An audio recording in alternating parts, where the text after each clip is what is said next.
welcome back. We have Doris Cook. Hello, Doris. Hi, Bob. Haven't seen you since Play at the Arts Center. You're right. Yes. Yes, Martha Sorohan. She dragged me along that night.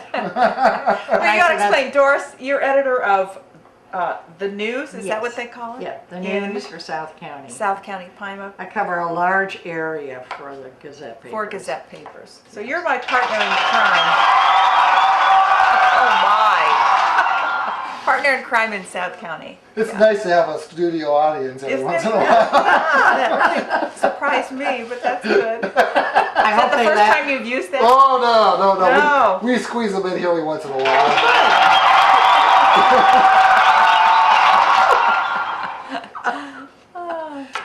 Who controls their laughter? Whatever we say. I presume. It's what we say, or what we don't say. Yeah. So how's it going this morning? Oh, all right. Okay. Another nice, beautiful morning. It I was is, here yeah. last Friday and we had good weather then too, so maybe you need to have me on every week. That's right. Oh, I think Yeah. you come in every Friday. That's Yeah. fine. You look patriotic today. Yeah. Oh, I don't drink out my Stones tongue on. Oh, that tie. You still have that tie? I got all kinds of Stones ties. I remember that tie, and you showed it to me one day. And I, what is that? You said, the Stones. Oh, okay, Bob. All right, whatever. I didn't realize that you were such fans of. Oh, he is. Yes. He I worked is. with Doris at the Gazette for a while and at Yes. the Star Beacon for a while. Yes.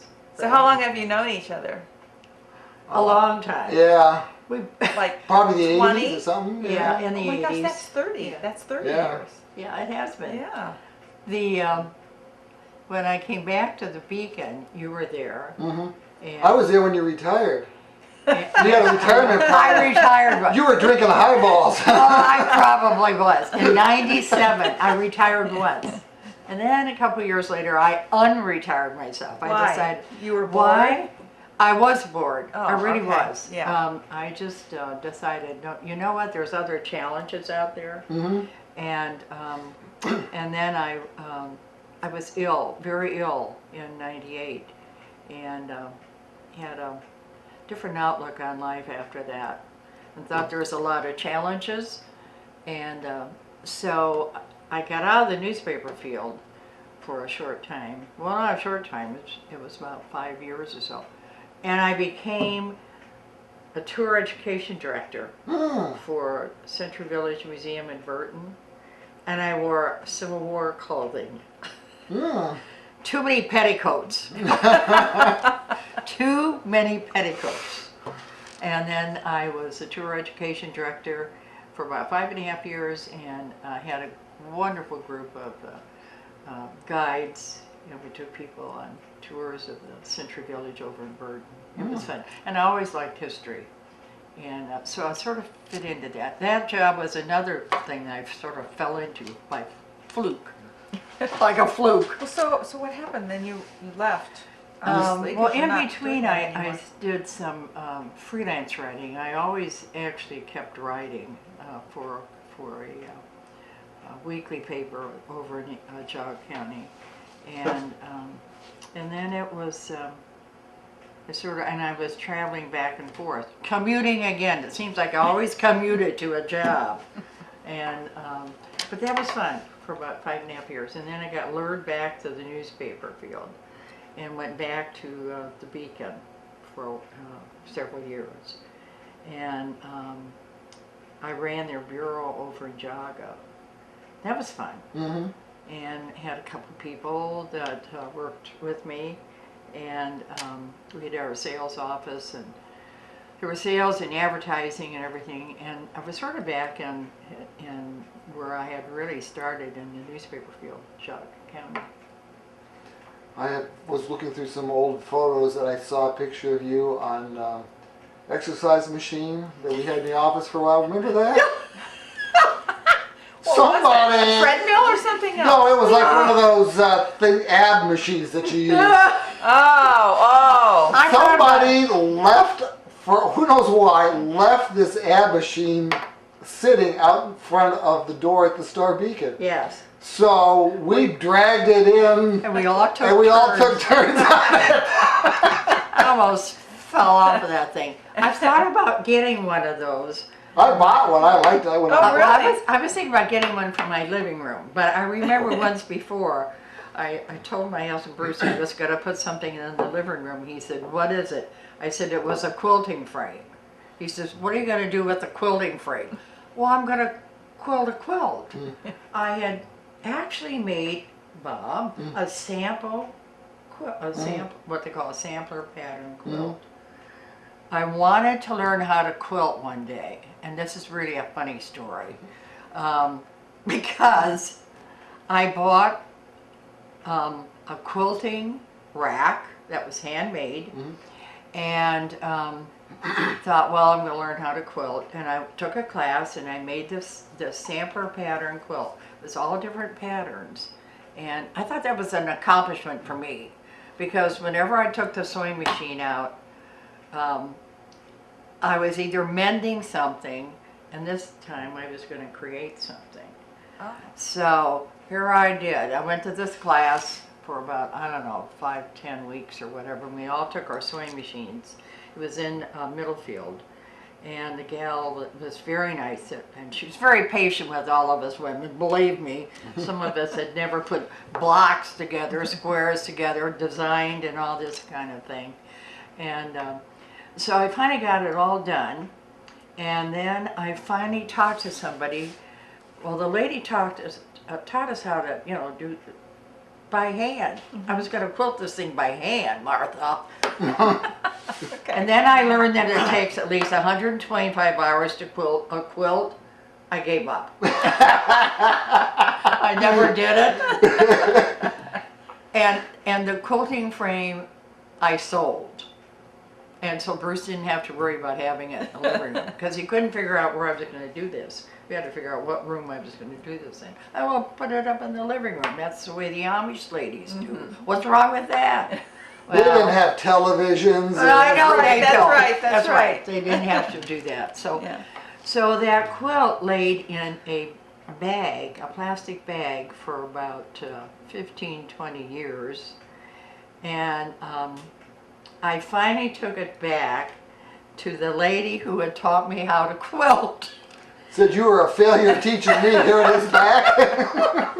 That's about what she couldn't believe it. I located her over in Andover, where she's living today, still quilting. So I took her to her, and she laughed and laughed, and we both laughed. And I said, "Jan, I finally brought it to you. I want you to hand quilt this quilt for me." So she did, and it's gorgeous, and she still does it. She's really semi-retired, but she does a lot of quilting for people. You have to be at least semi-retired to spend the time doing Well, you that. do. Yeah, It yeah. does take a lot of time. Yeah. And I've done stories on ladies that quilt, either just for art or for some kind of a contest or whatever. And but I can't spend 125 hours doing it. No. So anyhow, she got it all finished, and so it still sits in a different kind of a plastic bag, Martha. It's not the same one. It's sort of decorative. And I have, let's see, 4 granddaughters, who someday will probably get that quilt. But I You have gotta to tear it in say- four. I was gonna say, how are you gonna divide They're it gonna out? take each I side and don't rip think- it. No, I don't think so. I have to decide who wants it. It will be an heirloom, I hope. Yeah. But I'm going to put something inside of it, or on the back side, and maybe briefly tell the story how many years it took to be quilted, because it wasn't their grandmother that did it. I can tell you. How old are your granddaughters? My granddaughters, I have 2 younger granddaughters that are, let's see, they're in the 3rd grade and 7th grade. That'd be 8 and 12. And then I have a granddaughter, Rebecca, that's in college, Kent State, down at Stark County, Rebecca Cook.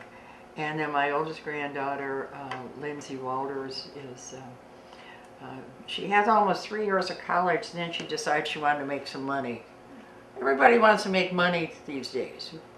Did you see anything wrong with that, Martha? Not a I don't thing. see anything wrong with that either. But anyhow, so she decided first she wanted to be a teacher, and then she decided that she wanted to make some money. So she got into the private industry. She's got a very good job. She works with a company in down near Solon.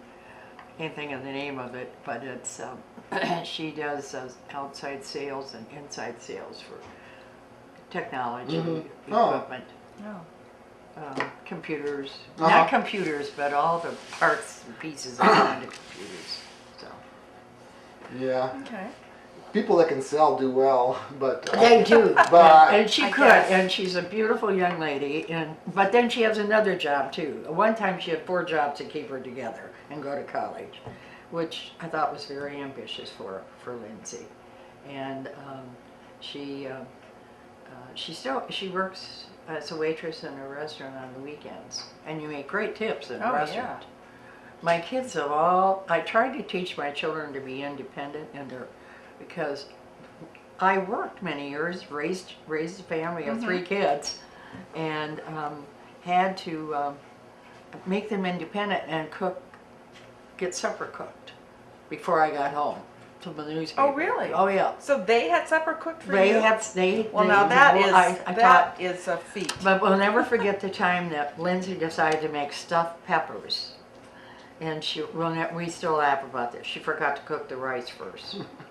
Oh. And so it was raw rice with hamburger and some onion and spices. A little crunchy, huh? And it was a little crunchy. And her brother sort of teased her about that. Oh, I bet they never. And if it all was they my never- family, we'd be They teasing never- them about it still. No, they still do. We still laugh Yeah. about when she made Yeah. stuffed peppers. So. But yeah, I taught my kids to be independent. I taught the boys how to cook, and then they all, with the exception of my youngest son, both Scott, my oldest son, and Laura, worked in restaurants. They had great experiences, funny experiences. Did any of your kids work in restaurants? No. 2 of mine did. Did they? 2 of my, the Yeah. waitress did. Yeah, that's what. Pet store. A pet store? Yeah. Where? Where the auto parts store is at Main and Harbor Street used to be a pet Oh, store. really? They had Oh. monkeys in there. Oh, you're kidding. The monkeys weren't for sale. Oh, I was just but going to say, who bought them? But you say they weren't for they sale? weren't for sale and they finally got rid of them. Did they just like climb around the shop, or were they in a cage? It was one store that my son had. He's working there like when he was in 9th grade, whatever. And this kid would come in and pet this mouse, and he wanted to buy this mouse, and little wet pet mouse. Pretty soon somebody came in and bought him for a feeder for a snake. Oh, that's horrible. We need to take a break. When we come back, think about some funny news stories to tell us about. Yes, I have. And we a also number of want. I those. also want to talk about some contemporary things like the North Kingsville. We talked a little bit last week about the North Kingsville school sale.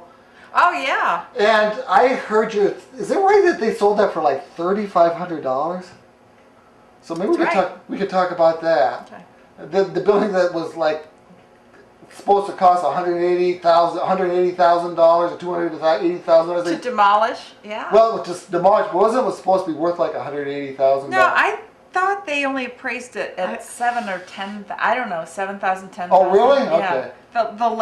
What I found when I looked it up. Okay. Yeah. Well, we'll talk about that. We'll get some funny stories going on in the news. So tell us, you've been reporting for like 90, 100 years. Oh, almost that, Bob. I was trying to figure out today How long it was? how long it was. Yes, it was. So 100 would be a good guess. Yeah, 100 might be a good guess. Right. It wasn't quite 100. Where did you start? I started at a weekly. Oh, that's right. You mentioned that. The weekly Chalka Times leader, and I was only going to do the job for 6 months. And in those days, this was back in 1959. 1959. I was going to kindergarten. You were probably in kindergarten. Yes, I was expecting my 3rd child, my son Warren. I didn't know it was going to be a boy. Those days, we never knew whether we were going to have boys or girls. Today, the kids know. Mothers know. Oh, yeah. You know, with all this. I got a news. phone call when the twins are going to be born. He calls when they found out the sex, and he says, "Which ones do you want to know the sex of?" And that's the way he told me. They didn't know they're going to be twins. Oh my Yeah, gosh. yeah. You know, that's when I started at the Times Leader. And the Raleigh family owned all the papers in Northeast Ohio at that time. And the office was in Burton. And, but I was just a correspondent for Middlefield. And I'd done some writing, and then I got this phone call from the lady that lived down the street, Alma Hall, and she was a correspondent. We called them in those days, Bob, chicken dinner correspondents. Oh yeah.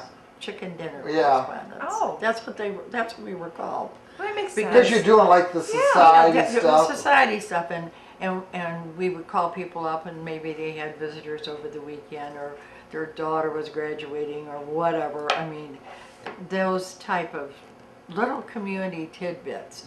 And many weekly newspapers all over the country did that. They had correspondents. I can remember some people when I started at the County News Yeah. Herald in the mid '70s Right. were still doing that. Well, when I was So and so was Monday callers. yeah, So and so went to Erie.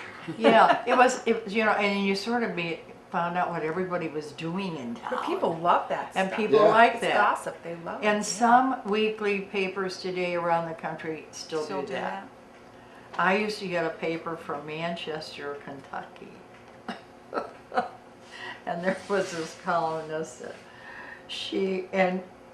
it was written just exactly the way she talked. And I used to get subscribed to that paper, and it was one of the funniest columns to yeah. see. From Horsehead, Kentucky. And she wrote really crazy things, nutty things. Well, I thought they were. I would maybe they think were today fun for people would think it's an invasion of your privacy. Well, to you know Somebody people- probably would, would. right? Yeah. But I mean, I can remember, that was in maybe the '90s, that they would have hospital lists. Every day you Oh, brought yeah. Conrad and Geneva Yeah. and Ashtabula Right. hospital lists. Yeah. And even when people, and then after a while, that you had to sign something allowing you to be in it. And then even after that, the hospitals were so scared of privacy issues that Yeah. even if you signed off on it, they wouldn't do Right. it. Yeah. But that's where you found out. I've got somewhere a clipping of when I was born, because you'd have Yes. the It was in the admissions, hospital, the dismissals, and births. Yeah. Yeah. And we used to always, I remember when I started work almost full-time for the Chaga Times Leader, at certain holidays, like the New Year baby, Oh, we yeah. always went to the Oh, hospital yeah. and took pictures of the baby and the mother, Yeah. and also They would have the prizes and Christmas. stuff. Yeah. And they used to give a prize. Some of the businesses gave prizes for the new babies that Yeah. were The born at the banks would hospital. give like savings things. Yeah, Yeah. It was different in those days, Mhm. a lot Yeah. different. Yeah. But it was fun. Well, that's where I started. Yeah. And then I ended up working just the summer. And then by the time Warren went to kindergarten, I went to work full time. Was that unusual then for? It others was to be working? unusual because a lot of my friends that also were raising a family, those were stay-at-home moms. Hmm. I wasn't a stay-at-home mom. Was it just financial, or you just didn't work? I wanted to do it, and it was financial. I mean, it really helped. My husband worked in the rubber industry. Bruce worked in the rubber industry in one of the companies in Middlefield, and there were several big companies. And we were going to, we were paying off a mortgage and a house we built and all that, and it did take 2 paychecks. Not any different than it is today, Right. really. Mm-hmm. Really, it wasn't. Yeah. And but it was unusual because and then some of my friends had part-time jobs, and it was fun working. And then we were weekly, and then I was there when we went daily, and there was a lot of changes. I think, Bob, I must have worked under, at the Times Leader, at least 13, 14 different editors. At least 13. I think there was 14. One day I tried to go back and count. We Well, all think had of all the one. newspapers that were. There You were- said, you said the rallies had all the newspapers. They in did. They Northeast, had all the newspapers. but you had like what, the Menor Morning Monitor, the Yes. Painesville Telegraph. There was a Fairport paper, Fairport Harbor Okay, paper. Madison had. I think it was just a Madison. weekly though, wasn't it? It Yes, was in Geneva. There's a was couple a of free- them. Couple of them were dailies, and then they went weeklies. So yeah, we had the Geneva Free Press. Yes, Geneva Free And the Press. Conneaut News Herald. Yes, and the Star Beacon was the flagship paper, and for for 24 years, I worked for the Raleigh family, and they had a radio station, also had a TV station. They had one of the first TV stations. It went on the air like 6 days before I was born. Really? It was like September 19th, 1953.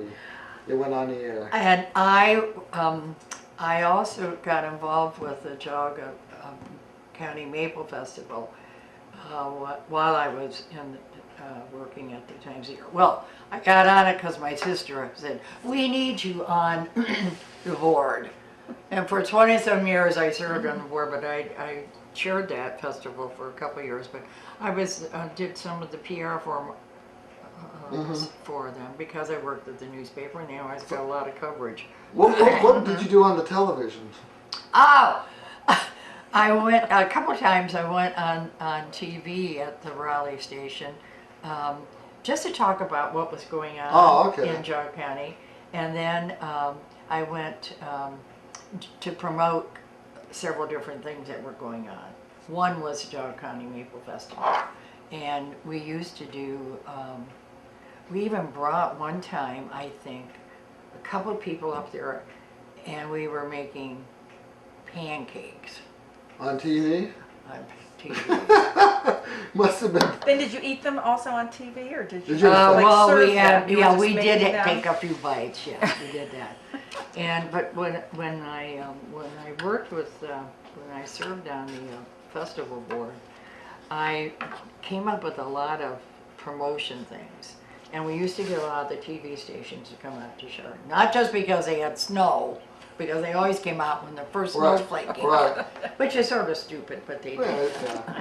It's And winter. It was winter. And but the funny thing is that Chardon supposedly is the snow capital, the snow belt. Right. But you know who actually has more snow? Montville Township. Really? I was going to say Thompson probably. Thompson and yeah. Montville, they're a higher elevation, higher. and they really sometimes get more snow than Chardon does. But Yeah. Chardon always claimed that, they're the snow. But we're Well, all. people outside of that area say, it's all Chardon anyway. I know it. But it was So were you on fun. TV in the station I went on the air like in September of '53, promptly went off the air, went black in October '54, and then It came back again. then it came back again like in Yes. the mid '60s. Yes, and But that's. they had, back then cameras were like big and huge. Oh, I know And they if were. if you left them in the same place for too long, they would burn in the image. Like if you just left it like this, within a half hour there'd be 3 images, burned in images of people. Yeah. So they had to constantly move the camera around. It They was did black that. and white, and when they went back on the air in the 60s, Yeah. everybody else had color TV. They still had the same crappy black and white They cameras. did. Went on the air for a couple of months, went back off, and Yeah, that wasn't too successful. No. They had the radio stations, though. Right, and Yeah. that's part of the reason that complex is so big out there is because they added on for the television station. Right, they did, and that was fun. I went on their radio too, just in promoting things. What that was it were then? WICA. WICA. Yeah, and then it was WREO and Yeah. WFUN. And they kept changing it. I always had trouble trying to figure out what is it today. What is it today? So why did they keep changing? I don't know. Maybe it was, and I don't know. Maybe it had something to do with the FCC. I don't know. That's what I was gonna I ask think it had today. something to do with the feds came in and That you had could to be. change it. Maybe somebody else had those letters or something for a radio station. Well, I think I'm not sure. WFUN, they went to like oldies at one point. Yeah, and then they the, changed their music. And the Yeah. station found WFUN was available and thought, well, fun sounds better Yeah. than Oh, yeah. WREO AM, WREO FM. Yeah. Right. They Yeah. did that. It was different. But it was fun. And there was a lot of. You asked me to could talk about the funny things. Yeah, tell some funny stories. Well, let me see. I always had someone sort of like Martha, except that she and I haven't done the stories together.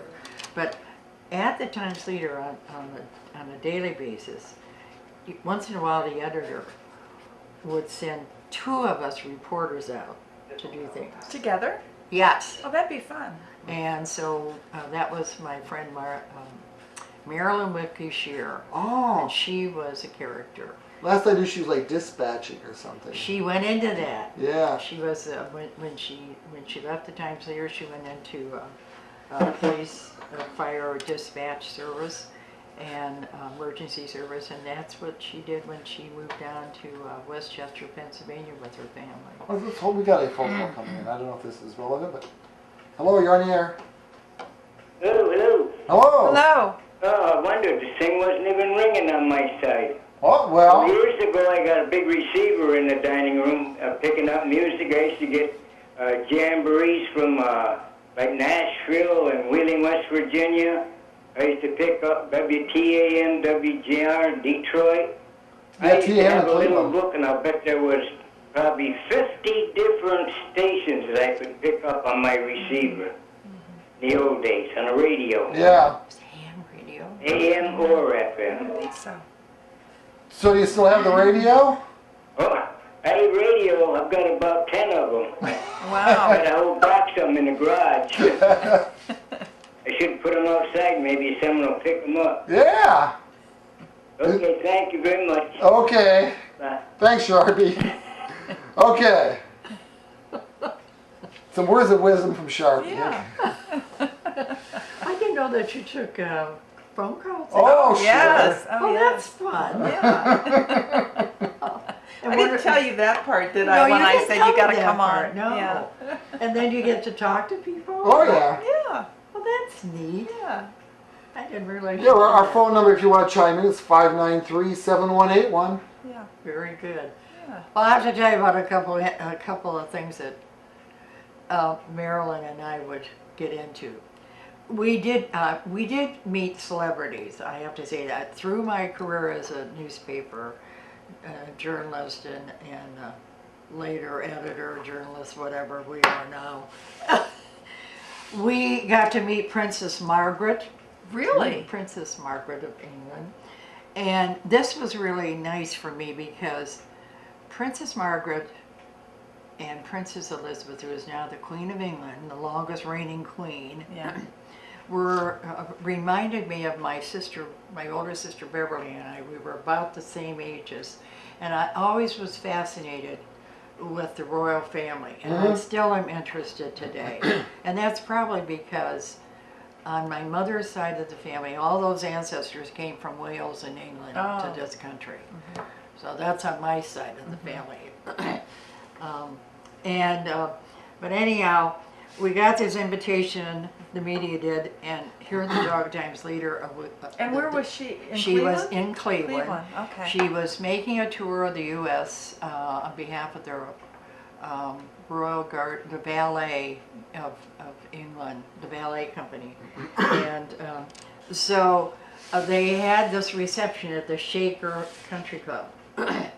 And so Marilyn wore she had some Scottish background, so she wore this tartan skirt, oh God, tartan skirt, and this navy blue sweater. And I think I dressed up. We were sort of casual, but I had a skirt and a jacket and whatever. And well, before we left, one of our other women reporters, Debbie Naiman, she was one that always would bring costume jewelry into our news office, and we'd all figure out, oh, can we have this one today and this one, and we would wear these crazy costume jewelry. Marilyn put on this crazy necklace. It really was pretty. It was blue stones. Once she got on, she couldn't take it off. We couldn't figure out how to unclasp it. So we went to meet Princess Margaret. With cheap costume jewelry. With a tartan skirt she wore and this necklace. Well, we got there, and the British consul to Cleveland and his wife were there and introduced us to everything. And we were waiting for Princess Margaret to come and her whole entourage of attendants.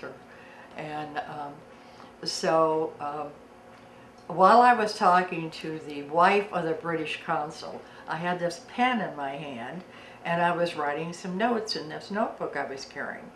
And I always use my hands a lot when I talk, and you can see this today. I still do this.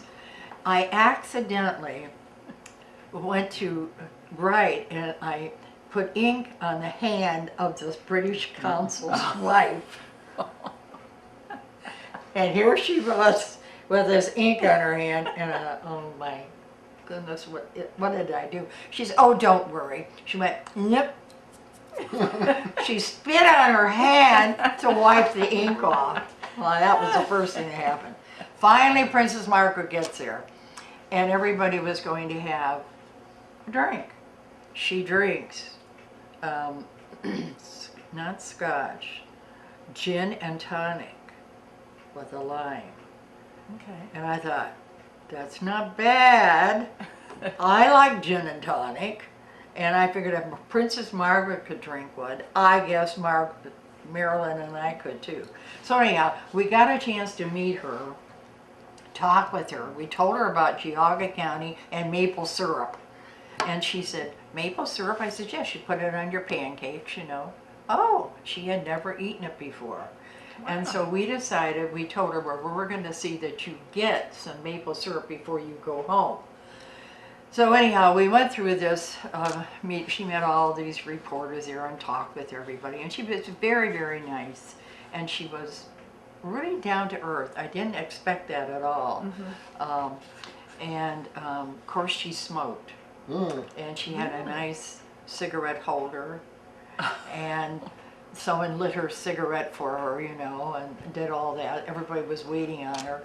And then we were to have tea and there was some kind of a special cake that they were serving. So we all got to eat this piece of cake. It was a huge cake. I don't know, some special English recipe. Don't ask me. I don't remember. Besides, that's okay. So then after we left, Marilyn and I had to dash back to Chardon to Richard's Maple Products, pick up syrup, maple candy and so forth. And then we knew where the princess was staying. It was the Eaton House up in Bracknell, which is owned by Eaton Corporation. And that was a guest house. And so we decided, we had told a couple of her attendants that we were going to see that she got this syrup, because she was really enamored with the fact that we had talked, curious about, you know, maple syrup. She'd never eaten it before. So anyhow, we dashed up to this Eaton House, talked to the housekeeper and her husband who were taking care of everything for the princess. She took us on a tour of the house, took us in to see where the princess was staying, and then we gave her all the maple products and the syrup and everything. And she said, "I'll see that the Princess Margaret gets it." Well, we thought she'd never get it. Well, about a week or so later, Marilyn and I got a letter from one of her ladies in waiting, I guess is what you'd call them, a part of her, the entourage that came with her, thanking us. She had then left the United States and went to an island in the Caribbean, I guess, to relax or whatever, visit. And we got a letter of thanks from Princess Margaret. That's great. One of her attendants. Yeah.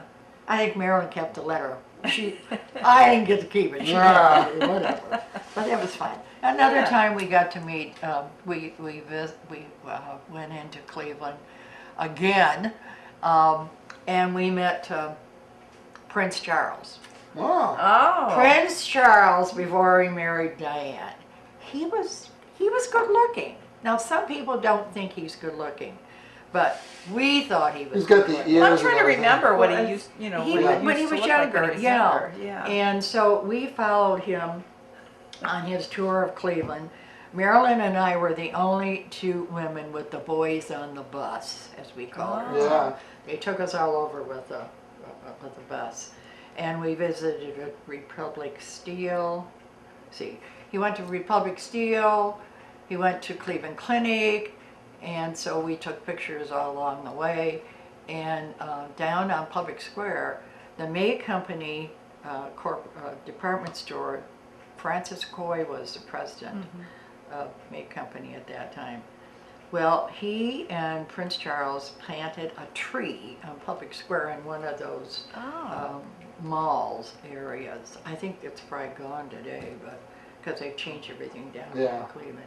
But anyhow, so we got some great shots. So Marilyn did some photography, I did some, and we both did some writing. But then did you get to talk to him at all? We weren't allowed to talk to him. You could talk to one of his aides, but the media wasn't really allowed to talk to Prince Charles. We weren't supposed to converse with him. That was the thing we were told. Yeah. But anyhow, we toured that day with him, and when he was at Cleveland Clinic, or when he was going through town, Marilyn and I, we had gotten out of the bus with the rest of the reporters, the rest of the guys. There's plain dealer people. There were some from New York. I don't know where all they were from, but anyhow, there was this crowd of people when he got out at Cleveland Clinic, and I was standing on the sidewalk, and mounted police were down there at the time, and keeping the crowd under control and so forth. I almost got trampled by one of the horses, but some guy pulled me back because I was standing right there with my camera, and this guy pulled me back because this darn horse was coming right toward me, and I wasn't paying attention to the mounted policeman. I almost got trampled. I should have got hazard pay. We never got hazard pay. When you were No. Did you ever get hazard pay? No, I don't know if anything happened. Nobody thought about us. No, we were in the trenches, and what the heck. I did when they had that heat thing at the D-Day thing. They were what is it? The called? flamethrowers? Yeah, Oh. they did. They're ready to take pictures, and you may want to move because the flame's going to be going right this way. Well, that's some good advice. We gotta take another break. We have from the Jefferson. Well, it's not. It's the umbrella of the Jefferson Gazette, but Martha works for the Courier, and you work for what's it? The News. The News. It's a combination. South County. South County. It's a combination Yeah. of the old Pymatoonie area Right. news and the Valley News, and they combined. It was long after I had left, because I was the Valley News editor for about 9.5 years. There's not much. 95. No, this is about their only source of news for their communities, isn't it? It is. It Because really the Beacon is. doesn't cover No. that No, they anymore. hardly ever cover. Unless there's like an everybody explosion. forgets about South County. Everybody forgets about South County. You said unless there's an explosion. Right, Yeah. like the one in Yeah. Rome. Yeah. Yeah. Yeah. That was bad, the house explosion. Yeah. Yeah, when something disaster or something happens like that, they Yeah. do. And that's too bad, because actually the Beacon's supposed to be a county-wide daily newspaper, but that's. Well, I can remember you. But I covered South County. Well, I know, and I can remember you were covering the courts too, and you weren't. Well, you were real young at the time. That Yes, you were I doing was. this. Oh yes, well, I can remember probably like I don't know 2003 or 2004. I don't know when. But you'd cover a murder trial all day, Yes. and then you write the story, and then you say, well, I'm off to Pymatoonie Valley School Board. Oh my God. That's right, I did. Because you were a few years older than me, and I couldn't imagine spending it was some kind of a terrible murder or rape or some Right. kind of depressing yeah. thing. I did. And then you'd be, I'm off to the Pymatoonie. Anybody 40 years younger than you would have said, I'm going home, the heck with it. I didn't do this. I still do that today, Bob. And I did that. I did that when I worked at the Times Leader for 26 years. I covered the government beat, and I covered townships, and there were some funny stories. And someone would say to me, Doris, you need to write a book. You need to write a book about all this. And I'd say, well, I'd have to wait till most of the people die. Because I'd have to either use fake names, because I could really write some funny stories about the things I used to cover. But I'll tell you another a story about celebrities. I got to see him. I didn't get to shake his hand. But when President Nixon was running again in '72, they stretched the border of Geauga County to Mantua, Ohio, which is Portage County. Right. And he was coming through on 82, and he was going to be going through Hiram, where Hiram College is. And so our editor said, okay, Marilyn, Doris, I want you to go down and cover Nixon's motor entourage coming through Manaway. Manaway? What are you talking about? I said, that's like a crossroads. I know, but you gotta find a good place. You know, the Kinston High School band's gonna be there. The Geauga County Maple Festival Queen's gonna be there. She's gonna give him a gallon of syrup to take home. I says, you gotta be kidding me. Oh my God. To the White House? Yes. So anyhow, Marilyn and I, we take off to go down to Manaway. And there was, of course, Secret Service people all over the place. And we talked to some of the Republican Party officials, and they said, well, we'll get you around here, Doris and Marilyn, don't worry. And so there was a bar on the corner, on the southwest corner of Manaway. It was 82 and 44. So we went in there, and you know, the Secret Service guys wear those little insignias you can sort of right in the buttonhole, you know, their jackets. Okay. So we sort of knew who was who and who wasn't who. Yeah. And we introduced ourselves and we told them who we were. And they said, oh, what are you girls doing down here? And we told them, you know, oh, really? I said, yes. And don't stop us from taking pictures of Nixon. What do you mean don't stop you? And I said, well, because that's our job and we want to take pictures. So in order to get the best picture, Marilyn climbed up on this motor home, climbed up on the top, and as Nixon's entourage was coming through, the Kinston band started to play Here's to the, what is it? Hail to the Chief. Hail to the Chief, Hail to the Chief. And, and this little Maple Festival Queen was right there by the roadside, and the band was right there. And so, of course, Nixon's car stopped, and Pat Nixon was with him. And he stopped and spoke with the kids, and they finished playing it. And then the little Queen went up and gave him the maple syrup and gave a little spiel about the Maple Syrup Festival, blah, blah, blah, blah, blah. I was down on the roadways on the south side. I took my son Warren, my youngest son Warren, and his friend Mark, because I said, you may get a chance to shake President Nixon's hand. And as he came along, he did shake hands with people where he was sitting. And so Warren got to shake President Nixon's hand. He's always remembered that. And I was ready to take a photo as they were coming down. Marilyn had gotten the one up at the top of that motorhome. And I'm standing down on the sidewalk or the roadway there. And about the time I was ready to shoot it, guess who stepped in front? A Secret Service guy. Oh. Spoiled my chance. Spoiled my But chance. Marilyn didn't fall off. No, she never fell off the thing. She didn't know who owned it or anything? Oh no, she just climbed up on it. I said, Marilyn, climb up on that and get up there high so you can take the pictures. You know? I didn't. I've never done that. Oh. When Bush was running for re-election, you remember when we went through on I-90 here? Yes. Yes. Well, my son, we were going to have a open house for him at Township Park because he got his, I don't know if it was his bachelor or his master's degree, and we still do live on South Ridge. And that same day, that's when Bush was coming down the road, and they wouldn't, all of the crossroads on I-90 right. were guarded. Yeah. Oh my And God. the thing was supposed to start, and they wouldn't let us through. And they're So probably you they're couldn't never watch on us. time.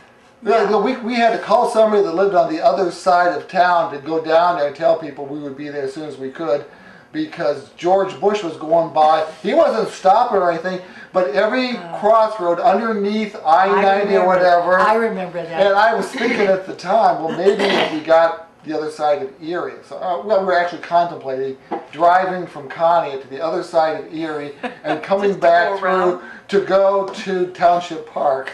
Oh, gosh. I did open the door for Nancy Reagan once, Did you Oh. really? and Barbara Bush put her arm around me once. I wanted to Oh. ask her some questions, and she says, well, when she puts her arm around me, we're walking up the steps to the American Legion Hall or something, and I asked her. But I thought, stupid, but I mean, you can watch us, you can Yeah. check the car. But Yes. no, they said there are no circumstances, and it was like hours before he I went know. by there. Right. It wasn't like, oh, he's coming, all right, Yeah. everybody at your station. Yeah. No, the Yeah. whole day, you couldn't go by there. I know. I wasn't that was- happy with him going and invading Iraq, and that kind of clinched it. Well, you know, and the whole thing when Nixon was came through Cleveland. He made an appearance in Cleveland, and then he wanted to see Hiram College for some reason, and that's why they chose 82. Because I wondered why, because normally they don't. Yeah. If it's not a big city, No, forget it. But he Yeah. wanted to see Hiram College, and part of it was because, was it Garfield? I think Garfield is the one that was had taught there at one Yeah. time. Oh, really? I think He that had, was yeah. President. Yeah. We just president. had recently the anniversary of when he was shot. Right, and he was. Do you remember that, Doris? I don't remember that. Okay. No, I think that was before. I think 1900. before I was born. But I'll tell you, then I have another funny one to tell you about. Okay, you got a couple, I 2 got- minutes. We got to go to a break, so go Yeah, ahead. I gotta tell We're you. doing 2 another- minutes? Well, the other one was Marilyn and I. Again, our editor always sent both of us to these things. I don't know if he didn't trust us, or he thought that we'd Get lost or Yeah, something? he'd get lost. I don't Yeah. know. But we covered the Carter-Reagan debate in Cleveland. Oh, yeah. We Oh, covered that, yeah. both Republican and Democrats, yeah. And we had to move very quickly between the Carter, I think it was, the Reagans ended up over at what is now the Renaissance, over there across from what used to be the Higby Company in Tower City. Yeah. And then the Democrat candidate, Mr. Carter, Carter Reagan, was in a hotel that was around 9th Street, 9th and Euclid. I can't think of the name of the darn hotel. But we had to go between, and we knew, and of course we were both familiar with all the local Republican and Democratic Party officials, so, you know, they got us through to some of this places that nobody else could go through, I guess. But the funny thing that happened to me was we were rushing from one to the other, and we had to get to the Renaissance, and Marilyn and I were walking, and I had worn a real pretty suit that I'd had, a wool suit that I'd had made for myself. I didn't make it, because I didn't sew that well then. We know that. Yeah, remember I didn't quilt, and I never touched this sewing machine unless I absolutely had to. So anyhow, we're running across this mall downtown Cleveland, and Marilyn's ahead of me. I and think we're going to have to, can we wait a minute? Yeah, 'Cause- so Marilyn and I are racing to get over to the Renaissance Hotel. I think it was the Renaissance at that time. They've changed the name of I that know. downtown hotel so many times. Okay, maybe it's, It doesn't matter. maybe it's the one that. But it's the one on Who's the Public one that Square, they leave the right? light on at night for you? Oh, that's Motel 6. I don't think it's Motel 6. No, I don't. That's not Motel 6. 6. Well, it's Motel 6 downtown. Whatever. Anyhow, so I fell down. I tripped, fell down on my knees on this darn mall that we were crossing, the stone. She's ahead of me. She says, "Where are you?" I says, "I'm down here on my knees." I was wearing pantyhose. I put holes in my pantyhose in the knees. Oh, I dear. had to get up. Now, thank God my skirt covered that over. But here we are going to Reagan, who later was elected president, his news conference he was having at the after the debate. And here I am, my knee is bleeding. We get into the hotel. Marilyn says, "We'll just fake this. We'll just say you fell in the door." I says, Okay, I'm with you. Is that better than falling outside? Yes, because they had to give us some first aid stuff. Oh. So we went to the counter and we said, we felt getting in your door. And she said, and the girl she was so excited. She said, oh my goodness, are you all right? And I said, not really. I said, my knee hurts really bad and it's bleeding and I need some first aid bandages and stuff. So they took us to one of the restrooms. And so I got myself all doctored up. If you can imagine this, both knees of my pantyhose have got holes in them. My knee is all bandaged up. Marilyn helped me, we got that. We got upstairs. Marilyn again this time got up on a table to take pictures. She was always doing that, climbing up on something. She probably got great pictures. Well, she did, Yeah. of President Reagan and his wife and all these people Yeah. talking and everything. And we met some very interesting people that night, and it was fun. Again, Bob, that's when I should have gotten hazard pay. I mean, these things always happen to me. I should get hazard pay. Well, I go running at least twice a year. I fall, because of the sidewalk Yeah, or something, or that's charcoal. right. I'll fall. One time, somebody had left the wire that you wrap newspapers in, and I was running down Route 7. And somebody had left one of those wire things, and on one foot I stepped on the back of this wire, the other I slipped my foot in there, and wham! And after that, there's always like a little procedure where, well, it's not that bad. I'm not bleeding that bad. I'll be fine. I won't even notice. And then as I'm going, my white socks are just blood red. Oh. And then I go home and I wash it. It looks like the scene out of Psycho with the blood going down the... And so then I have to spend 3 days or 4 days binging my knees and it's soaking through to my pants and stuff. And my wife says I've got knees of a 3-year-old because of that. I know. Well, I would go, and when I would fall, I have this propensity that when I fall, I fall forward on my knees. My mother always did the same thing, and whenever she would fall. And now my daughter tells me she does the same thing. I said it must be genetics. I guess. Wow. The twins fall when we go out in the woods behind my house. They just fall and fall. And I tell them, I says, if you people were old, you two kids were old, you'd have broken like 90 hips by now. That's true. But they don't care. That's true. Well, it's been fun. People say, "Are you ever going to retire?" And I said, "Why? I like what I do. Yeah. I really do." Yeah. It gets hectic, and it gets hectic, especially as an editor. Now that I'm an editor of So you don't just edit. You have to go out I and have to go out and provide do it, the get stories. the information, Right. write it up, take Right. photos, and then Right. figure out where it's Do all going to everything, go. right, Yeah. Yeah. And I have 2 part-time writers, and that helps. And when I was editor before, when I worked for the Lamson family for the Valley News, we still did columns then. I had a lady that did one column I got from a lady in Bloomfield, and then Georgia Dodge did an Orwell column, those chicken dinner columns Yeah. again. We had those, and people liked them. They really did. They Yeah, were well, for- if you find an old newspaper, now it's just fun to read those Oh, it things is. too. Yeah. It is.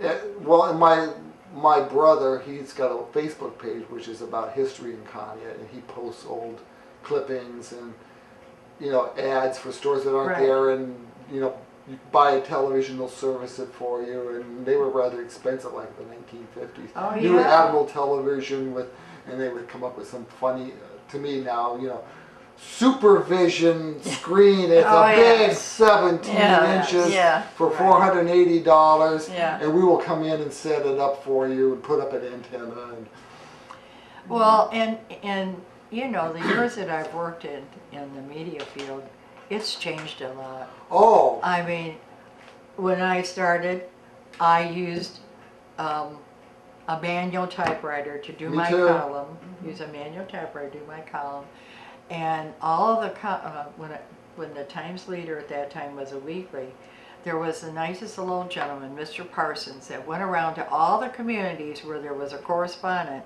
and picked up our news once a week to get it and took it to Burton. And then the printing was all done at the telegraph plant, the Painesville Telegraph plant in Painesville. And that was another one of the Right. papers that the Rowleys had. That was paper- probably really the that was the station. old, that was real, that paper was, had been in existence for about 100 years, Yeah. actually. Then they And- sold it to the News Herald, and the News Herald promptly. Oh, Well, they put the mask on it for for a little bit, didn't yeah, and then they? It was just gone. Then it was just dropped, and everybody in the east part of Lake County was very upset because they hardly ever got much Yeah. news in. When that happened, we were at the Star Beacon, and the Sunday paper, which was called the Sunday paper at Yes. the time, it was the Sunday paper for Geauga Times Leader, Yes. Painesville Telegraph, Star Beacon, Yes, News Herald, yes, and it was published in Painesville. So all we did was we would contribute stories right. to Painesville. Well, all of a sudden, like on a Tuesday or Wednesday, the Painesville paper is gone, but we still have to put out a Sunday paper. So all of a sudden, we had to do it at the Star Beacon, Yes, and that night we had to put out a paper. Well, the company that bought from the Rowleys, they decided they cut a bunch of people and they consolidated. They had common pages. So all of a sudden, we all had the same yes. editorial page. right. We all had the same comic pages. We all had the same feature pages. And the first night that we had to do the paper, it's like we didn't have all the comics. What were we going to do? So next door to us was the phone company at the Star Beacon. So this is 1986, Four. 87, something Yeah. like 84 was when they sold that. Yes. So it's like 85, 86. And we had a 4 a.m. deadline. It wasn't an afternoon paper, it wasn't an evening paper. It wasn't a morning paper, it wasn't an afternoon paper, it was just kind of an all-day paper, they called it. And it was on the newsstands in the morning, and the carriers would deliver them after school. So anyway, we're like 3 o'clock in the morning, we're putting it together, and we don't have Sergeant Snorkel, Beetle Bailey or whatever. So there was a newspaper, a plain dealer was already on the steps next door at the phone company. So we would, for the first few days until we could change things with the syndicate, we would steal their newspaper. We would cut Beetle Bailey. I never knew that. We cut Beetle Bailey out of the plain dealer, stuck him in our paste-up pages, and then we would wrap up the paper and put it back on their steps. And so when they got on the paper, whatever comic strips we needed would be missing from their paper. That was after Island. I don't remember. Well, I remember that was the other the night trying to put the paper together. Oh, that was horrible. And we didn't. Today, everything comes through via the internet, wire Yeah. services, which Yeah. all comes through the internet and all this. Yeah. But we used to get stuff mailed in, and you would just paste it on there. And I think the horoscopes, we didn't have the horoscopes, so everybody took a third of the horoscopes and made something up.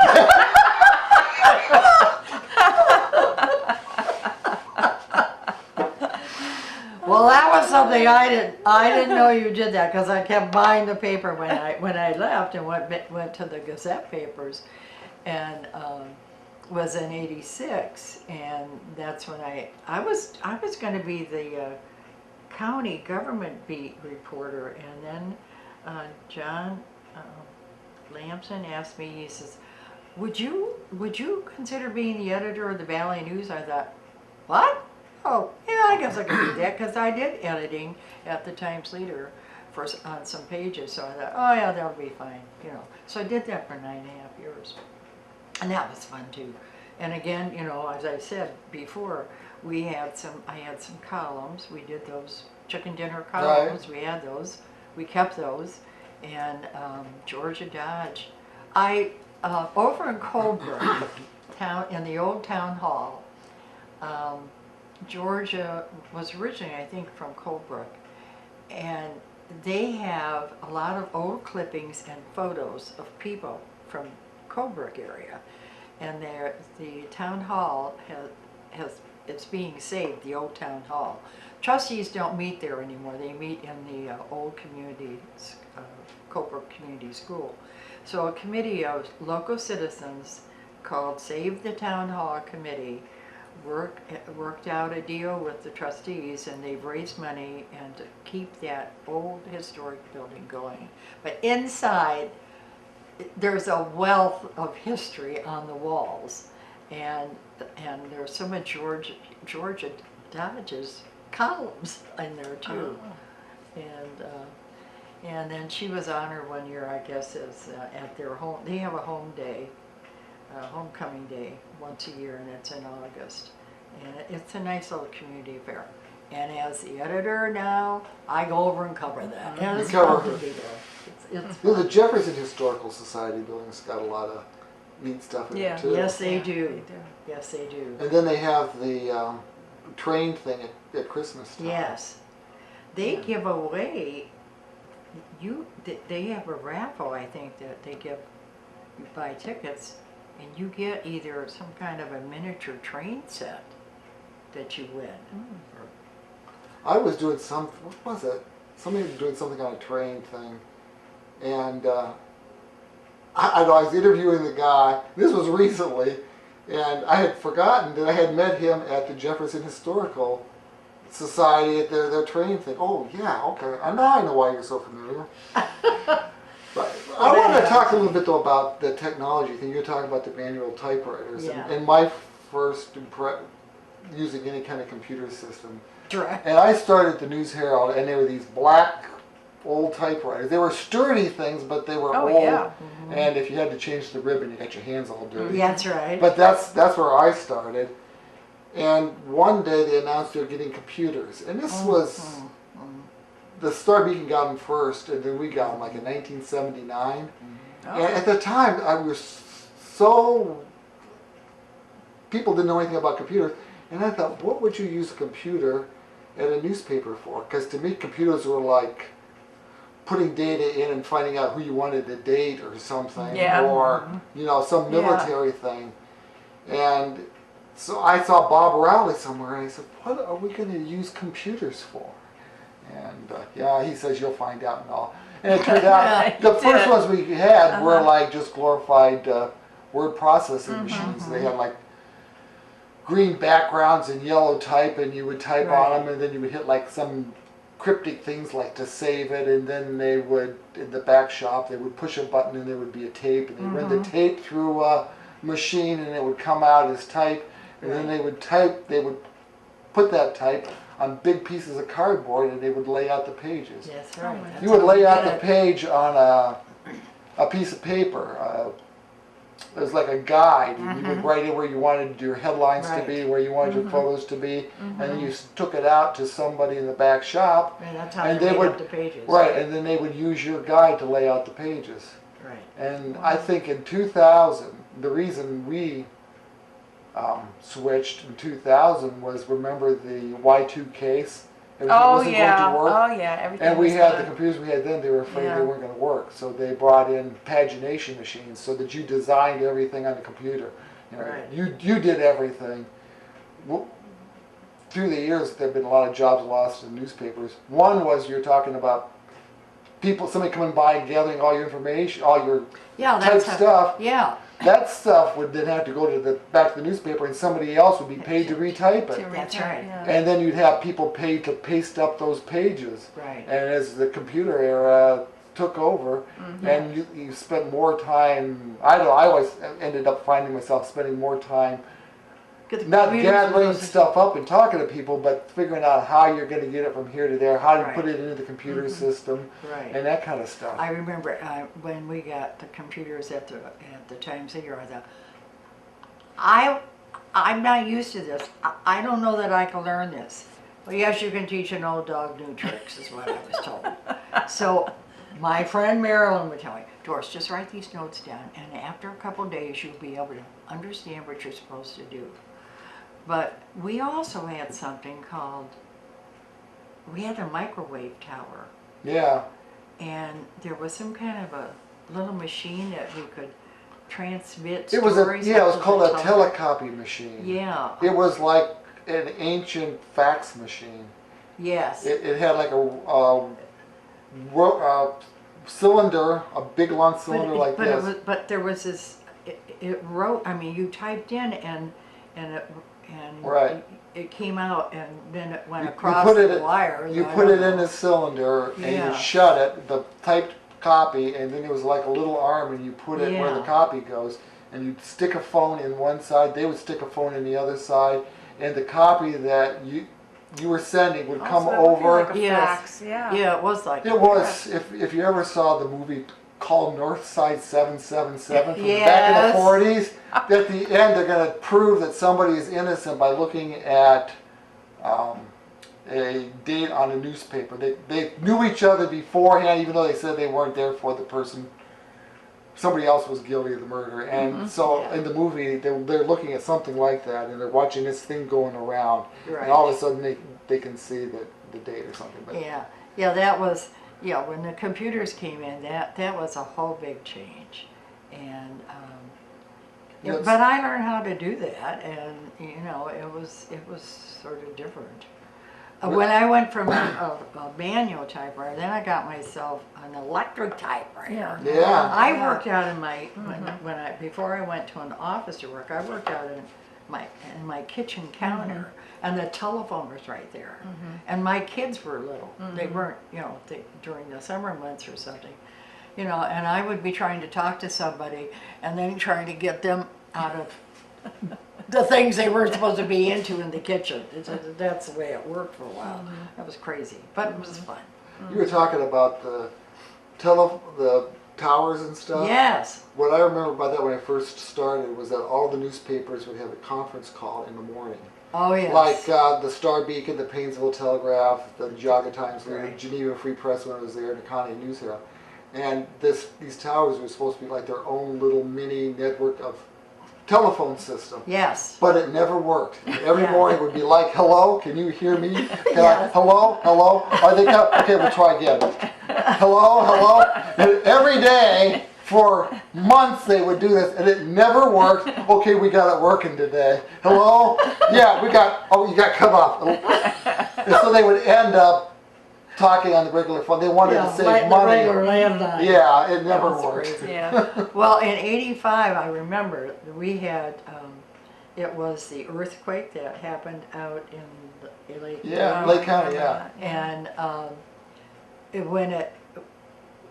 I remember when it happened, some of us were working we were in the editorial room at that time. And we thought, when everything was going like this and the lights were swaying and everything, we felt it right there in Chardon.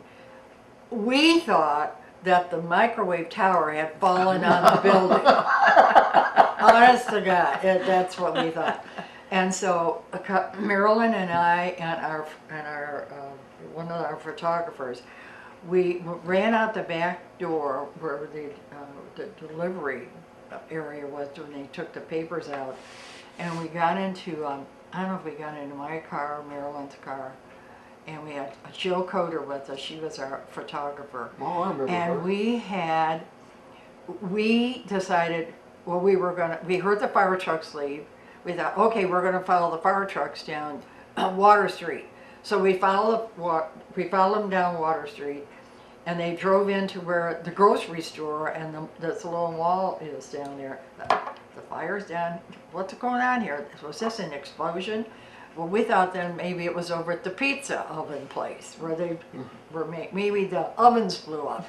So we turned around, went over there, Nothing. and it wasn't there. The pizzas all fell out of the oven, but that isn't what happened.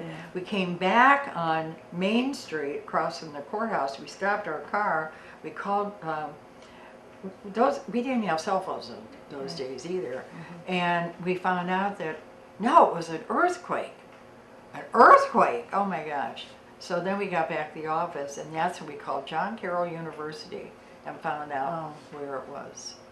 The And, Telegraph headline was "What a Jolt." I still remember that. yeah, I know. It was crazy. And then another time, that was in '85, and then another time when the tornado. There was a tornado that came through. Albion. And it ended up over in Albion and Atlantic, Pennsylvania and stuff. But it came over Middlefield, and it was a Friday, and it was in May, and it was near Memorial Day, and everybody had left the editorial office, I swear. I was doing the paper that night at the Star I Beacon. was the only one in the editorial department. I got a phone call from some kids down in Middlefield that said, we think some big cloud went over our house. Pardon me? What do you mean some big cloud? Well, it was funny looking. I said, are you talking about a tornado? Well, maybe. Where are you at? Well, they live down on Old State Road, 608. So I told the manager, and I forgot who our manager was at that time. Anyhow, I took off to go down and talk to these kids and get their explanation of what they saw that blew over. It hit the trailer park, and then it continued on to Mespel. And so then I followed it down. I followed the storm, actually. It was pouring down rain in Mespel. I guess maybe rain always follows a tornado. I don't know. And then I ended up over near Orwell, and I called back to the Telegraph because I was in contact with them. I went to a public telephone then and called back to the editor at the Telegraph and said, he says, where are you at, Doris? And I said, I'm in Mesopotamia, wherever that's at. And then I said, I got to go to Orwell. And I'd hardly ever been to Orwell in years. And by the time I got there, it was dark. It was dark. And then that tornado kept blowing on and hit Atlantic and hit Albion, and I forgot where else. So I had to help write the story. Yeah, I was laying out that night, and it was just, nothing was going on. All of a sudden that happened. Carl Feather went over there and took pictures, and I had pages done. We tore them all apart and started over. Yeah, that was crazy. There was a story of a baby. The mother dropped the baby, and the baby was flying down the street in the wind, and some guy put his hand down and stopped and picked the baby up. Oh. There were just bizarre stories like that. Yeah, I know it. There was some of the Amish that lived, families that lived over in Atlantic, Pennsylvania. Their barns were blown down, their roofs were taken off their houses. And the interesting thing was, Bob, was that, the Amish came to the help. The Amish came from all over to help those people because they really suffered a lot in that area. And they with a lot of non-Amish or Yankees, or English is whatever we call ourselves that are non-Amish, they all pitched together and helped people. That's what was so wonderful after that tornado.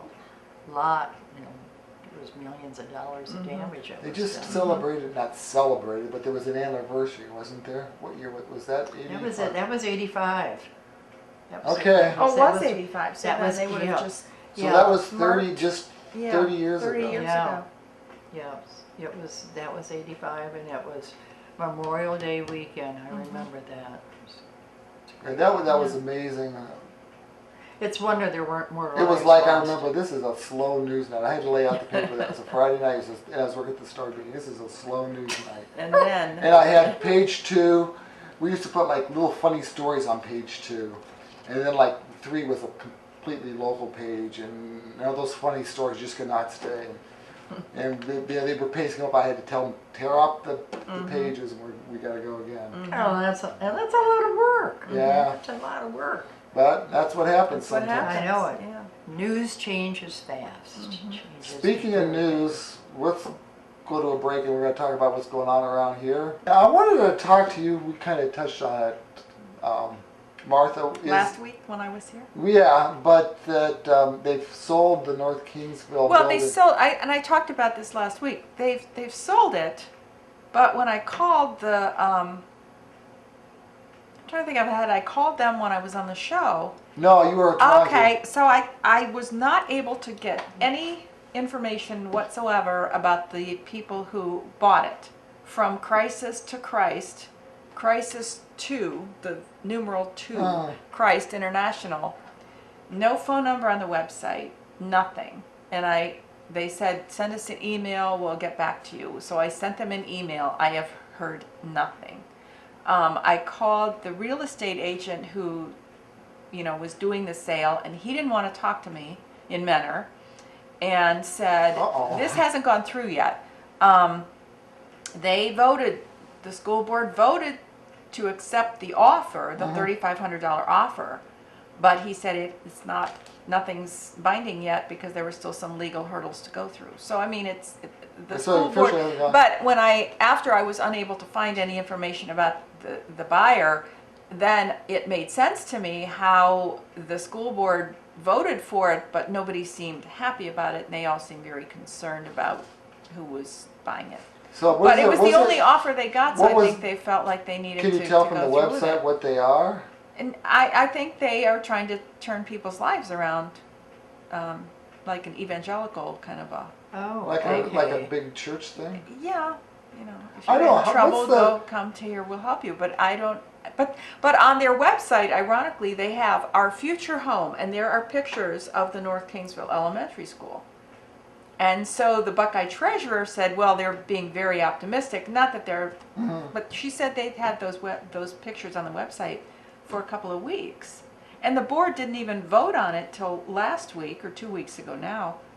So are they from around here, or are they just Lake County? Lake County. Okay. As far as I Lake know, County? Lake County, yeah.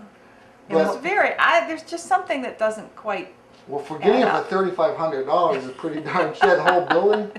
My dad. But I mean, they're gonna have to fix it up. Yeah. But what kind of condition is it in? Do you know? I don't know. Well, weren't they gonna have some kind of a Buckeye? Well, they always have Buckeye Boo in there. Yeah, they still do. Yeah. But they haven't for a few years.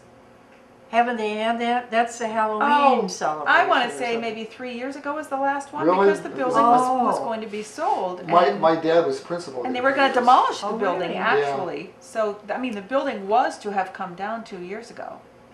And then they changed their mind. Because they're trying to sell it. Well, they said it'd be cheaper. Even $250,000 selling it for $3,500 is cheaper than paying $250,000 to demolish it. Right. Oh my gosh. Yeah. Who was going to have to pay? The school would have to pay that? They had the money somewhere in a fund, but they decided, or somebody decided it would be cheaper to sell it. My dad worked his whole life as an educator. He started out as a 5th grade teacher at Lincoln Elementary in Buckeye school system, and they closed that. And then he was a principal at Pierpont. And then he became principal at Pierpont and North Kingsville, and they closed Pierpont, and they ended up closing North Kingsville. North Kingsville. Yeah. So right now, that is all I know.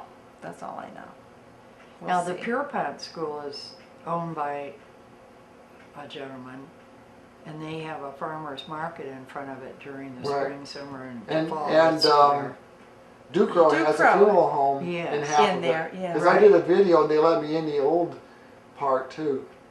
It's kind of, when I was a kid, I think I mentioned this before, but when I was a kid, that my dad was big in the Pierpont community then, because the school was the center, and we'd have to go to all of the chicken dinners, the fish fries at the at the fire hall and all that kind of stuff, and we had friends there. We'd spend the night, and we'd go across the street and play. And we got a phone call.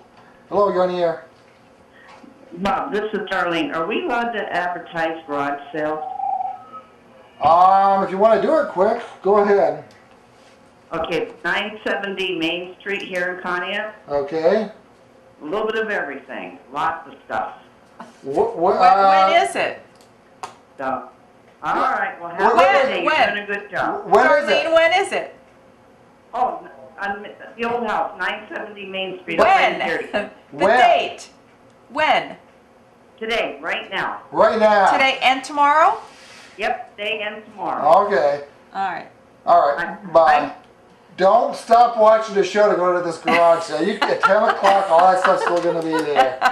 Oh, you'll find lots of bargains. But anyway, go tomorrow, though. I would go there. I remember the school, and my aunt's picture was in there because it used to be a high school. And my Aunt Faye, that's Tim Krause's mother. Okay. Yeah. What graduated from there. Oh, and the best friend of my mother's graduated from there. And when I went to do the video, so when I was a little kid, 7, 8, 9 years old, we would go there. My dad was the principal.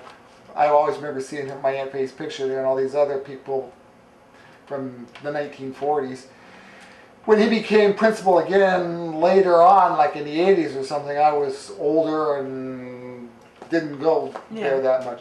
But so I went to do a video on the funeral home, and they were putting up, they're having like a little historic section there with pictures and stuff. Oh. And there, all of a sudden, after like 40 years, was a picture of my aunt. First time Oh. I'd seen it in years and years. Oh my gosh. Now, you're What saying that the funeral. John Boehner stepped down at the end of October. What? I just saw that. I guess what's something Is about that true or not? Sometimes they put That's- those things on there and you that's click from on them and it's a whole different yeah, I don't story. know. Go ahead and I'll look this up. But Oh, I didn't realize that Duke Row Funeral Home is in part of this. It's- Well, they, Duke Row and Williams? yeah, Okay. but yeah. Yeah. I thought Bud they were Williams. across But the street.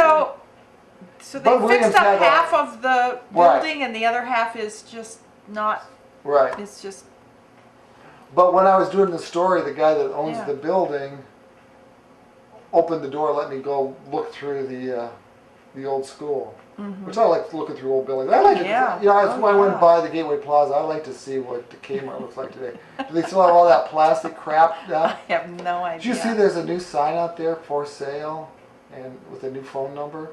I don't. Well, there's always been a sign that says available, so it's, that one's been replaced? I think it says Oh. available by owner. Oh. Well, they need to do something with that. I was there when the Pierpont School closed. I was there, then they had an auction of all the Oh, equipment in that's there. right, yeah. Yeah. And there was a gorgeous wall cabinet that some guy bought. And he did refinishing of, you know, wood furniture and stuff. And he bought that. And I don't know what he was going to use it for, but it was a gorgeous wall cabinet. They must have used it for books and other storage and everything. And I thought, well, if you had a big enough room in your house, that would look gorgeous. Right, yeah. It hasn't been. It didn't look that bad for the number of years that it had been closed. The school. Yeah. Well, The gymnasium looked fine. does the man that owned that Mr. Williams, does he have antique cars or military equipment? I don't know. I don't know. Don't know. This is Why? the guy that runs it as a The funeral. funeral director. Oh, I Yeah. don't mean Mr. Ducrow. No, it's No, it's- Williams. Bud Williams. Williams, Right, yeah. yeah. He No, had it the wasn't funeral there. home in Pierpont down the road, and Oh. it didn't have much room. It was like, I think it was like the front of a house or something. Oh, Oh, yeah. Yes, I So they remember went in that. with Ducrow, and they really fixed this place up. It's a lot different. Then you still get kind of the smell of an old building on the other side, but here it's really nice. I'll have to go up there. And the poor Pierpont isn't anything else, but I they know, got a I feel nice so sorry funeral for home. Pierpont. You Well, can't because- buy a gallon of milk in Pierpont. and they but closed the grocery store, so Right. I just, I don't know, where do they go? That was bizarre, wasn't it? When Yeah. they closed it, and before they did, they didn't have any money for electricity. The electricity was shut off, and somebody's house, they allowed them to pull an extension cord there, and they would have electricity in parts of the place. And they said, if you want to go to our going out of business sale, you might want to bring a flashlight. Oh my God! What was the name of that store? Jimbo's? No. A jamboree. Jamboree Foods, Yeah. wasn't it? Jamboree Yeah. Foods. Yeah. I was in there, Yeah. and now it's closed, Yeah. and the extension cord's gone. Yeah, the extension cord's gone. Oh my. They used to have gas pumps too. There was two Yes, service stations, yes. one across from the other. Yes. No, isn't the one on the east side of 7, is that one still open? I believe that's still Okay. open. Okay. Well, That's a very yeah. small service Right, station. but at least you can Oh, get right, some yeah. gas. That's funny. But I don't know anywhere in Pierpont now that you can go to get a loaf of bread or anything. Just go to the farmer's market on Saturday, and they, Yeah. they have food. I don't know if you can buy a week's supply or not. Vegetables and all kinds of Yeah. things Yeah. that they have. And they run that farmer's market through September, almost to October, I Yeah, suppose. yeah. As long as there's Well, there's always a harvest Yeah, vegetables right, that they right. can have, which is Yeah. sort of interesting. Well, it's something about John Boehner, and it just kind of crawled by. Now I don't see anything more about it. Yeah, Maybe I don't. I don't know if that means he's resigning as the But House sometimes, Speaker. as I said, they put little zingers on there, and you look it up, and it's an ad for something else. They just do it to Yeah, get you your know, attention. There was something on Facebook about, every once in a while there'd be a posting about somebody that died and didn't Yeah. really die. Yeah. And I saw one about Judy Carn. I saw that. Then they said Judy Carn really hadn't died and Yeah. that she's sick of it and they're fighting it and all that. Well, later in the day I see another thing about Judy Carn dying. And I wrote and said it's not true. She didn't die. Well, she did. And she actually had died. And then all of a sudden I see it on AP and I think, oh my gosh, AP was duped into this. No, somewhere along the line she actually did die. Well, some of the Republicans in Congress would like John Boehner to step down. Yeah. They're not happy. would. Oh, I just. Yeah, they haven't been happy with him. Some of them, not all of them. Some of them. It's a difficult job. Oh, yeah. Did you happen to see on TV? You know, he gets really emotional. Yeah, he's always And crying. cries. Yeah, Yeah. and when the He's Pope was tanned and he speaking, cries. yeah, and when the Pope was speaking to the Congress, you saw him wiping his Yeah. Yeah. tears, Yeah. And Rubio did too. There was Oh, there I was a didn't shot of see. Rubio on something Yeah. when he was talking Yeah. about that. Well, I know they showed Boehner yesterday morning pacing wherever he was in the Capitol before the Pope came. And I didn't understand why there were cameramen watching him pace, because I thought, I mean, was he in a room like this and you're waiting to go on your show and the cameramen are, I didn't understand that. It was interesting, but I couldn't understand why they were in there.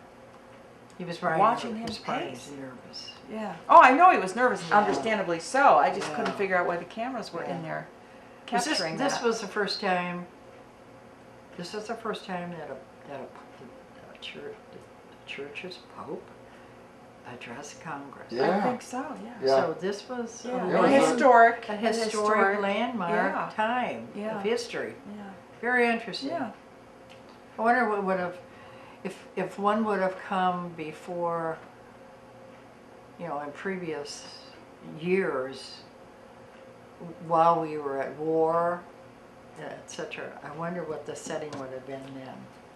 I thought about that yesterday when we were involved in a war. Wasn't Winston Churchill like the first foreign-born person to address Congress or Yes. something Oh, like really? He was. He was. Yes. That seems so funny now. that? Mm-hmm. He had. He smoked cigars, didn't he? Yeah. I smoked. spent- Bob, I smoked cigars. Do ya? I did. I have. Yeah. Yeah. Not me. Well, I mean, I don't This do. is a non-smoking building, Doris. Now listen, no, and I Yes, only Doris, do I've it. never I seen only you do with a it on cigar. occasion. Oh. At a wedding, when my daughter got married, my sisters and Did I. they get a picture of that, Doris? Oh, Was that included yes, in the wedding album? Yes, That would it be good to, was. to see. Yes, yes, that was. And even my mother was smoked a cigar, and I like the cigarillos. And I never smoked cigarettes, never did. So when I was in high school, some of my friends smoked, and they thought it was a big thing, and I didn't like smoking. My dad smoked. My dad was a chain smoker, and I suppose that's why I didn't like smoking. Andover Village officials are doing a survey, conducting a survey among their residents. It's a random survey, and it's for determining, you know, where if some people are above or below the poverty level. They want to go through some. This is a part of a process in order to apply for CDBG grants. Community Development Block Grants. And they haven't brought their survey up to date, so they're getting some help from Janice Schweitzer with the Community Services and Planning Commission that she's a director of. And What did she do before that? she always worked with Department of Environmental Services and Okay, the community that's right. litter, community litter prevention and so forth. And the other thing is that you know, there's a big push on in the county to try and get even the rural communities. We're talking about the townships to do to go towards some type of recycling. I knew you were going to that's, say that. That's That countywide. is a huge Yeah, thing. they're doing Yeah, that. that's a big thing. Yeah. I was at Williamsfield Township trustee meeting. It would be hard for the townships I think. Connie doesn't even have recycling. No, we No. don't even have recycling. And We have to take our stuff to Ashtabula. right, and the cities, it's a little easier, where you have streets and curbs and so forth, and if people want to do recycling, that's fine. And they tried to do it in Orwell Village some few years ago, probably about, I don't know, maybe 10 years, maybe less. Was that through the county or was that? Well, no, they want to do it with, one franchise garbage hauler, so you wouldn't have 3 or 4 coming. Well, that's That's been what the they're talking fight about up in here. Conrad. That's right. And then, you could do it. So now what the push is from the community prevention, or the community services and that Chance Schweitzer's in charge of, and what the county commissioners are pushing, because they haven't been able to bring back those 13 sites for recycling in the different communities around the county. Right. And the part of the problem at that time was people brought their garbage Yes. there. That's what That's happened. exactly what That's happened. exactly what That happened. isn't what it was for. It was No, for no. recyclables. Yeah, so that killed it. Yeah. And that helped kill it. Yeah. I had the 3 city managers on here a couple of months ago. Timonera and Ashtabula, Starkey and Geneva, and Hockaday and Conneaut. And Jim Timonera said something, a lot of people think that recycling pays for itself or makes a profit. He says it No. doesn't. No, it doesn't. It really doesn't. No.